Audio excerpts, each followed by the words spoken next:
तो जैसे कि पहला क्वेश्चन देख पा रहे हैं, how free is the press has been composed by, how free is the press has been composed by, तो यहाँ पे राइट आंसर हो जाएगा ऑप्शन नंबर डी यानी कि डोरोथी एल सीयर्स इसका राइट आंसर होगा। नेक्स्ट है Dorothy L Sayers was born in, Dorothy L Sayers was born in, तो यहाँ पे क्या राइट आंसर हो जाएगा, Dorothy L Sayers was born in, तो राइट आंसर हो जाएगा 1893 यानी कि 1893 इसका राइट आंसर होगा। नेक्स्ट है Dorothy L Sayer was died in, Dorothy L Sayer was died in यानी कि उसकी मृत्यु कब हुई डोरोथी एल सीयर की, तो यहाँ पे राइट आंसर हो जाएगा 1957 यानी कि option number B right answer होगा। नेक्स्ट है how free is the press is a oblique an, how free is the press ये क्या है, यानी कि स्टोरी है, ऐसे है, स्पीच है या फिर नन है, तो यहाँ पे हो जाएगा एक ऐसे यानी कि ऐसे हो जाएगा, how free is the press एक क्या है ऐसे है। नेक्स्ट है Dorothy L Sayers was dash, Dorothy L Sayers क्या थे, तो ऑप्शन है essayist, poet, playwright, all of the above, तो जैसे कि जानते हैं एसेइस्ट तो वो थे ही, पोएट भी थे और प्लेराइट भी थे यानी कि गाना भी लिखने का काम करते थे, यानी कि राइट आंसर हो जाएगा ऑप्शन नंबर डी यानी कि ऑल ऑफ द अबव इसका राइट आंसर होगा। चलिए नेक्स्ट क्वेश्चन की ओर बढ़ते हैं। नेक्स्ट है Miss Sayers said she would write no more plays except on dash, Miss Sayers कहती थी जो वह अब किसी भी और दूसरे चीज पर प्लेस नहीं लिखेगी एक्सेप्ट ऑन यानी कि किसको छोड़कर, तो option number A right answer होगा, ने कमीशन के टॉपिक को छोड़कर बाकी किसी में वो प्लेस नहीं लिखेगी। नेक्स्ट क्वेश्चन कह रहा है Dorothy L Sayers important works are, Dorothy L Sayers का जो इंपॉर्टेंट वर्क है वो कौन कौन सा है, तो यहाँ पे हो जाएगा Clouds of Witness, Unnatural Death, Nine Tailors यानी ये तीनों है तो हो जाएगा ऑल ऑफ द अबव इसका राइट आंसर होगा। चलिए नेक्स्ट क्वेश्चन की ओर बढ़ते हैं। नेक्स्ट क्वेश्चन है dash has power to make or break, किसके अंदर ये पावर है जो वो बना भी सकता है और बिगाड़ भी सकता है, तो यह है मीडिया के पास, option number B right answer होगा। चलिए नेक्स्ट क्वेश्चन की ओर बढ़ते हैं। नेक्स्ट क्वेश्चन कर रहा है dash contribute to the revenue of the newspaper, dash contribute to the revenue of the newspaper यानी कि न्यूज़पेपर का जो रेवेन्यू आता है वो किससे आता है, तो एडवर्टाइजर से आता है, यानी कि एडवर्टाइजर उसमें एडवर्टाइजमेंट करता है जिससे न्यूज़पेपर का रेवेन्यू आता है।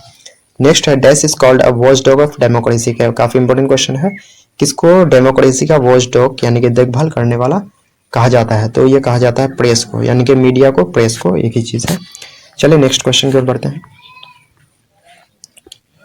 नेक्स्ट क्वेश्चन है freedom of press means free from interference और सेंसरशिप ऑफ द डैश, यानी कि प्रेस का फ्रीडम का कहने का मतलब है जो वो किसी के भी सेंसरशिप और इंटरफेरेंस यानी कि गवर्नमेंट के, सरकार के सेंसरशिप से, सरकार की बंदी से वो क्या हो, फ्री हो, यानी कि सरकार उस पर रोक नहीं लगा सकती है, तो freedom of press means free from interference और सेंसरशिप ऑफ द गवर्नमेंट, यानी कि यहाँ पे हो जाएगा सरकार के हस्तक्षेप से वो क्या हो, बिल्कुल ही आजाद हो। नेक्स्ट क्वेश्चन की ओर बढ़ते हैं। नेक्स्ट क्वेश्चन कर रहा है without a free press there can be no dash, यानी कि अगर प्रेस फ्री जहाँ पे नहीं रहेगा तो वहाँ पे कोई भी फ्री पीपल भी नहीं हो सकता है, क्योंकि प्रेस फ्री रहेगा तभी पीपल फ्री हो पाएगा, अपने जो है बातों को सरकार तक पहुंचा पाएगा। नेक्स्ट है the dash press is under ordinary conditions singularly free, यानी कौन प्रेस जो है वो पूरी तरह से फ्री नहीं है, सिंगुलरली फ्री है, तो वो है ब्रिटिश। चलिए नेक्स्ट क्वेश्चन की ओर बढ़ते हैं।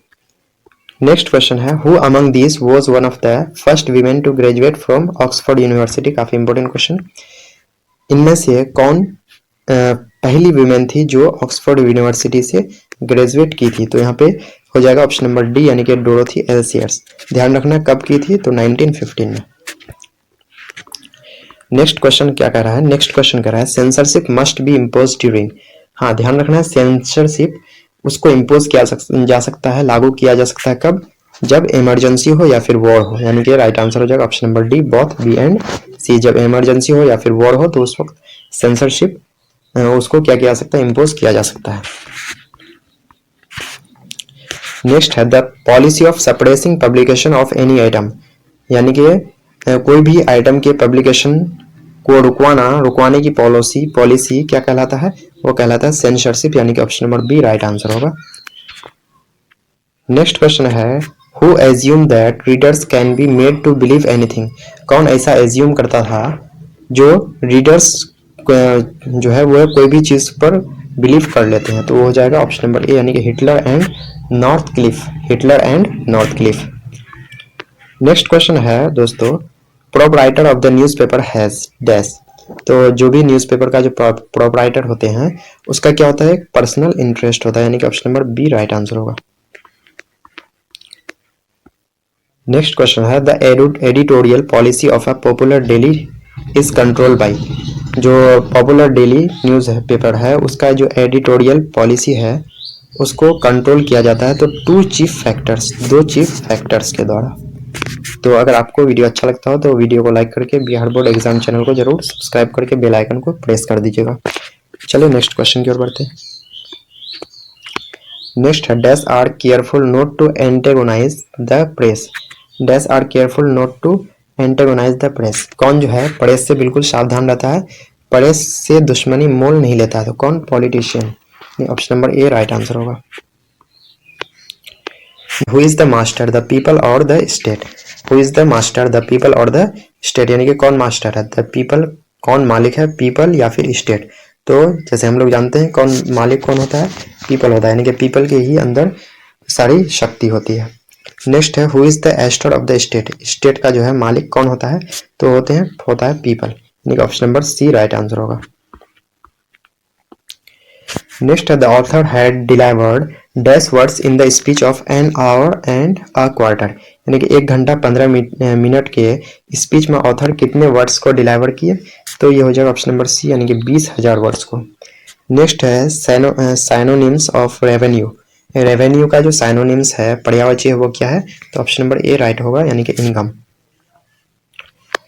नेक्स्ट है having no money at all, having no money at all, तो इसका जो है वन वर्ड सब्स्टिट्यूशन कौन सा हो जाएगा? तो बैंक्रप्सी, यानी कि दिवालिया।